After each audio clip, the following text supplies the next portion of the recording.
नमस्कार दोस्तों, मेरे YouTube चैनल पर आप सभी का स्वागत है।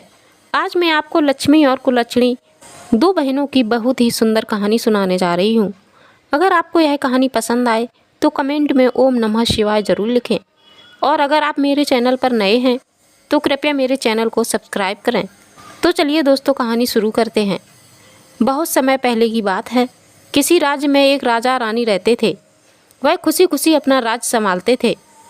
वो अपनी रानी से बहुत प्यार करते थे और रानी भी उनका बहुत सम्मान करती थी। अगर राजा एक पल के लिए रानी को नहीं देखते थे तो वो बेचैन से हो जाते थे। अगर रानी कुछ देर के लिए भी किसी काम से कहीं चली जाती तो उन्हें बहुत घबराहट सी होने लगती थी। राजा अपनी पत्नी से इतना प्रेम करते थे। धीरे धीरे समय बीतता है और रानी गर्भवती होती है और रानी 9 महीने बाद एक पुत्री को जन्म देती है। लेकिन पुत्री को जन्म देने के बाद ही रानी की मृत्यु हो जाती है। जब यह समाचार राजा को मिलता है तो वह बहुत दुखी हो जाते हैं। उन्हें रानी की मृत्यु का इतना बड़ा दुख हुआ कि वह अपनी ही पुत्री को दोष देने लगे। वो कहते थे कि आज मेरी रानी इसी के कारण मुझे छोड़कर चली गई। इसलिए राजा अपनी ही पुत्री से नफरत करने लगे। वह अपनी पुत्री से इतनी नफरत करते थे कि वह उसे देखना भी पसंद नहीं करते थे। वे दाई से यहाँ तक कहते थे कि इसे मार दो, मैं इसका मुंह नहीं देखना चाहता। इसी की वजह से रानी मुझसे दूर हुई है। यह तो कुलच्छणी है। यह सब सुनकर दाई को उस बच्ची पर बहुत दया आती है। उसे बहुत दुख होता है। वह सोचती है कि फूलों से भी कोमल इस राजकुमारी को राजा ने त्याग दिया। फिर दाई राजा से विनती करती है कि महाराज, आप कुछ मत कीजिए, मैं इस राजकुमारी को पाल लूँगी। वह इस महल में रहेगी। आप इतना बड़ा अनर्थ मत कीजिए। दाई के समझाने पर राजा समझ गए। राजा ने अपनी पुत्री को मारने का विचार छोड़ दिया। दाई उसका पालन पोषण करने लगती है। धीरे धीरे वह कन्या बड़ी होने लगती है। अपने ही महल में रहकर वह दिन भर काम करती, जैसे वह राजा की नहीं किसी नौकर की बेटी हो। राजा उसे धुतकारते रहते। वो उसे देखना भी पसंद नहीं करते थे। फिर राजा ने दूसरी शादी कर ली। दूसरी रानी के महल में आते ही राजा इस रानी से भी बहुत प्रेम करते थे। धीरे धीरे समय बीतता है। इस रानी ने भी एक कन्या को जन्म दिया। राजा इस पुत्री को पाकर बहुत खुश थे, क्योंकि इसके जन्म लेने के बाद इसकी माँ सही सलामत थी। राजा ने अपनी इस पुत्री का नाम लक्ष्मी रखा और अपनी पहली बेटी का नाम कुलच्छणी रखा था। और राजा की दोनों बेटियां महल में पलने बढ़ने लगीं। एक बेटी राजकुमारी की तरह रहती तो दूसरी बेटी नौकरानी की तरह रहती थी। इसी तरह समय बीतता है और राजा की दोनों बेटियां विवाह योग्य हो जाती हैं। एक बार की बात है, कुलच्छणी बाहर साफ सफाई कर रही थी तो वह कुछ साधु महात्माओं को पूजा पाठ करते और प्रवचन देते हुए देखती है। उसे बहुत उत्सुकता होती है।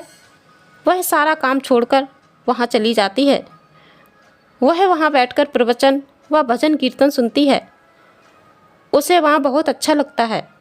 अब तो वह काम से समय निकालकर वहाँ चली जाती। वहाँ वह ज्ञान की बातें सुनती, कथा कहानी सुनती, जिससे वह बहुत ही ज्ञानी हो जाती है। अब वह हर रोज़ पूजा पाठ करती, भगवान शिव को जल चढ़ाती, माँ पार्वती और माँ लक्ष्मी की पूजा करती।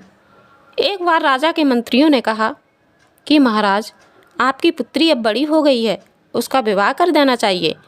राजा ने कहा, ठीक है, मैं इस बारे में रानी से बात करता हूँ। राजा ने अपनी रानी से बात की तो रानी ने कहा कि महाराज, अगर आप कुलच्छणी के लिए लड़का देखें तो अंधा देखना, क्योंकि यह तो कुलच्छणी है। क्योंकि ये जहाँ भी जाएगी उसका जीवन बर्बाद कर देगी। तो क्या ज़रूरत है अच्छा लड़का देखने की? अच्छे घर में जाएगी तो वहाँ भी बर्बाद कर देगी। इससे अच्छा है कि पहले से ही अंधा, लूला, लंगड़ा या किसी गरीब से कर देते हैं। रानी का सुझाव राजा को अच्छा लगता है। राजा ने अपने पंडित से कहा कि जाइए कुलच्छणी के लिए गरीब लड़का ढूंढ कर लाइए, उससे कुलच्छणी का विवाह होना है। पंडित वर ढूंढने के लिए निकल जाते हैं। चलते चलते पंडित को एक भिखारिन दिखाई देती है। उस भिखारिन का बेटा अंधा था। पंडित ने सोचा यह रिश्ता अच्छा रहेगा। फिर पंडित भिखारिन के पास गया और कहा कि क्या तुम अपने पुत्र का विवाह करना चाहोगी? तो भिखारिन ने कहा कि मैं अपने पुत्र का विवाह कैसे कर सकती हूँ, यह तो अंधा है। फिर पंडित ने कहा, देखो तुम्हारे पुत्र के लिए बहुत ही अच्छा रिश्ता आया है, तुम्हारे पुत्र के लिए राजा की बेटी का रिश्ता आया है, तुम्हारे तो भाग्य ही खुल जाएंगे। यह सुनकर वह भिखारिन खुश हो जाती है और अपने पुत्र का विवाह करने को तैयार हो जाती है। फिर राजा अपनी बड़ी पुत्री का विवाह अंधे लड़के से करवा देते हैं और उसे कुछ नहीं देते हैं।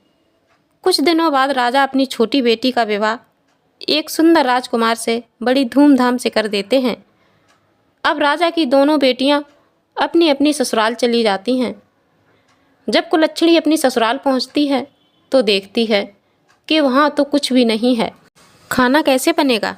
फिर कुलच्छणी ने अपनी सास से कहा कि मेरी माँ ने जो चावल दिए थे वही बना लेती हूँ। तो उसकी सास ने कहा ठीक है।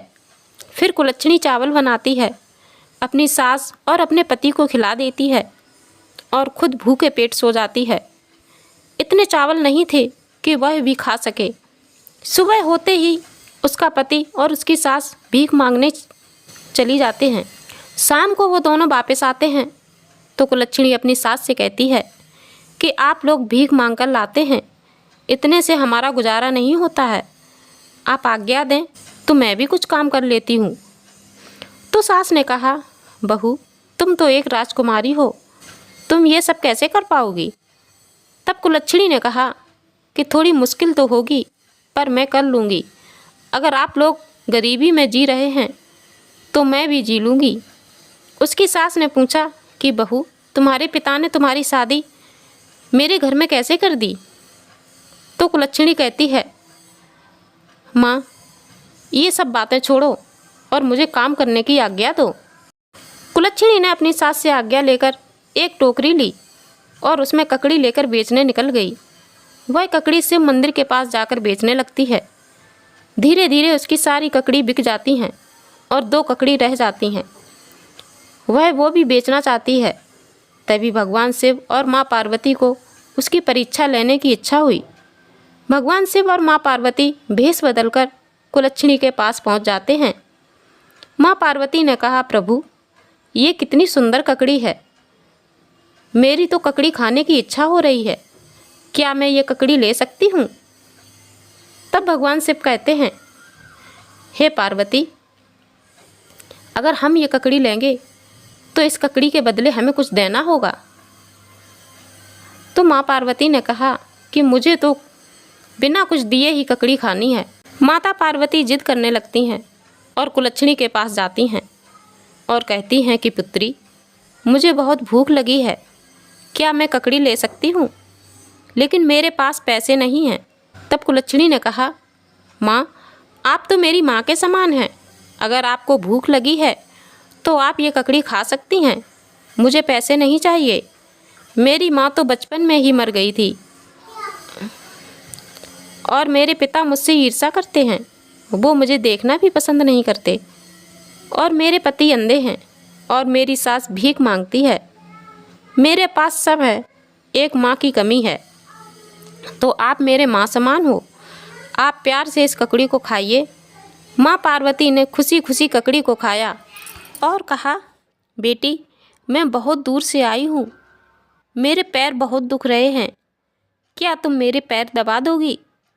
तो कुलच्छणी माँ के पैर दबाती है और माँ पार्वती वहीं सो जाती हैं और माँ के बहुत पसीना आ जाता है। तो कुलच्छणी माँ के ऊपर अपनी साड़ी के पल्लू से हवा करती है।